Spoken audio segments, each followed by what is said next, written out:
इरफान ऐं इल्म जो फ़र्क़ु सम्झो। तव्हां हिते जेके बि वेठा आहियो न, तव्हां सभिनी खे ख़बर आहे पाकिस्तान जो सदर केरु आहे, सभिनी खे ख़बर हूंदी। मिसाल आहे फलां मुल्क जो सदर आहे, नालो सभिनी खे ख़बर हूंदो।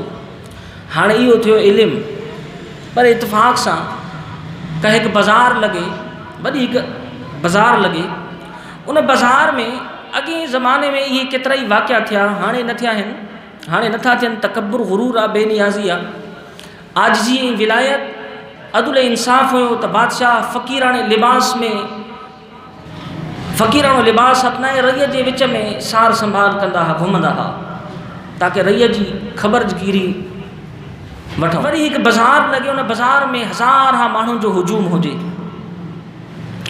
उन हुजूम में हिकु वज़ीर आज़म आहे, उहो आम लिबास पाए करे ऐं अचे, उहो बि बाज़ार में ख़रीदो फ़रोख़्त करे।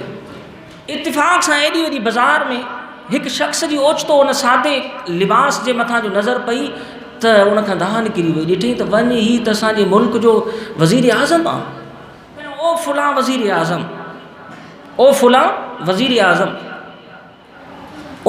वञी उनखे बादब थी करे हथु ॾिनो। उन जी दां ॿुधी करे सभु माण्हू मुतवजे थिया, वज़ीर आज़म। सभु माण्हू जेके हेॾे होॾे पंहिंजी नफ़्सा नफ़्सी में हुया, सभु भॼंदा आया त वज़ीर आज़म। उनजो दोस्त जंहिंखे उनजो इरफ़ान हो, उन माण्हुनि खे चयो त हीअ असांजे मुल्क जो फलां वज़ीर आज़म अथव। माण्हुनि ॾिठो ऐं माण्हू बाक़ाइदे उनजे तरफ़ मुतवजे थिया, वज़ीर आज़म जे तरफ़ जो माण्हू मुतवजे थिया। हाणे वज़ीर आज़म उन माण्हुनि सां कलाम न कयो, ज़्यादा कलाम दोस्ती वारो उन माण्हुनि सां त उन न मक़ाम, हुनजी हिकु हैसियत हुई, विज़ारत हुई। उन विज़ारत में सादनि माण्हुनि सां दोस्ती वारो कलाम त हुन न कयो, बल्कि जीअं हुनखे सुञातो, उनजे हथ में हथु हुयुसि, उनजे हथ में हथु हुयुसि।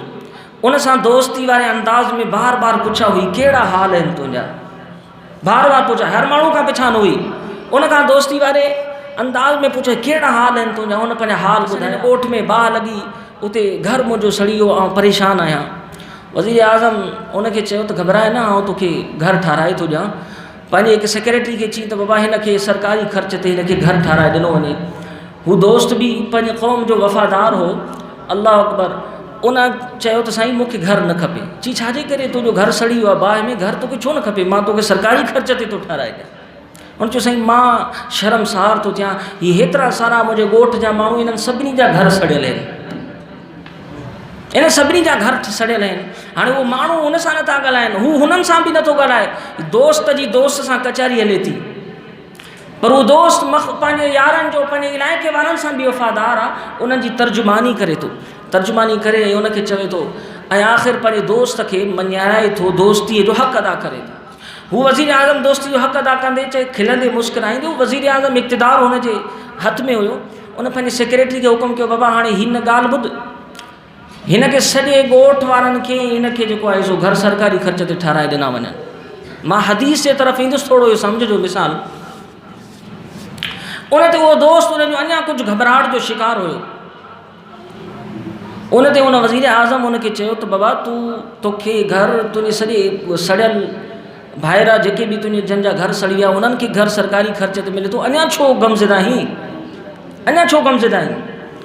चईसीं सही ॻाल्हि आहे, पर आस पासे ॻोठनि ते बि मूंखे तरस अचे थो। हाणे आस पासे ॻोठनि जा नाला केतिरा वज़ीर आज़म हुन खां पुछे। सेक्रेटरी खे हुकुम कई, बाबा तूं हिन सां रलिजी वञ, जंहिं ॻोठ जे नाले चवई उन ॻोठ सां भलाई कर, उनखे माल तक़सीम करे ॾे। इरफ़ान ऐं इल्म में फ़र्क़ु सम्झो तव्हां, इरफ़ान ऐं इल्म में फ़र्क़ु। हिकिड़ो हूंदो आहे मौलवी, हिकिड़ो हूंदो आहे मौलवी, ॿियो हूंदो आहे आरिफ़। मौलवी खे त इहा ख़बर हूंदी आहे, अवाम खे ॿुधाईंदो आहे अल्लाह हिकु आहे, अल्लाह हिकु आहे, पर उनखे इरफ़ान न हूंदो आहे। ईअं ई जीअं तव्हांखे ख़बर आहे त मुल्क जो वज़ीर आज़म फुलां आहे, पर अगरि साम्हूं अची वञे टेलीविज़न ते जंहिं न ॾिठो हुजेसि त उहो उनखे सुञाणे कोन सघंदो, सादे लिबास में अची वञे। अहिड़े ई तरीक़े सां सामईन, अल्लाह अकबर। हीअ हिकु मिसाल हेठां जो आहे, जो असां हेठां जा माण्हू, पर तवजो ऐं ध्यानु मथे करिणो आहे।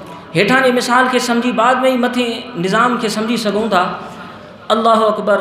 मौलवी हिकु आम माण्हू, उन्हनि खे फ़क़ति इल्मु ज़रूरु आहे, पर उन्हनि खे इरफ़ान नाहे।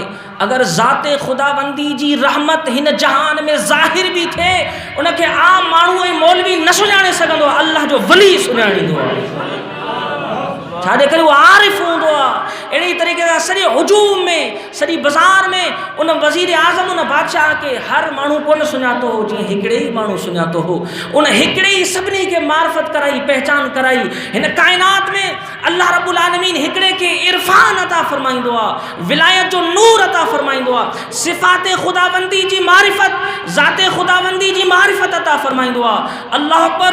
उन जो दस्त, उन जो हथ मुस्तफ़ा जी दामन में हूंदो आहे। हुज़ूर अलैहिस्सलातु वस्सलाम जो दस्त अल्लाह रब्बुल आलमीन जी दस्ते कुदरत में हूंदो। मज़ीद वीडियोज़ के लिए हमारा यूट्यूब चैनल सब्सक्राइब करें और बेल आइकन पर क्लिक करें।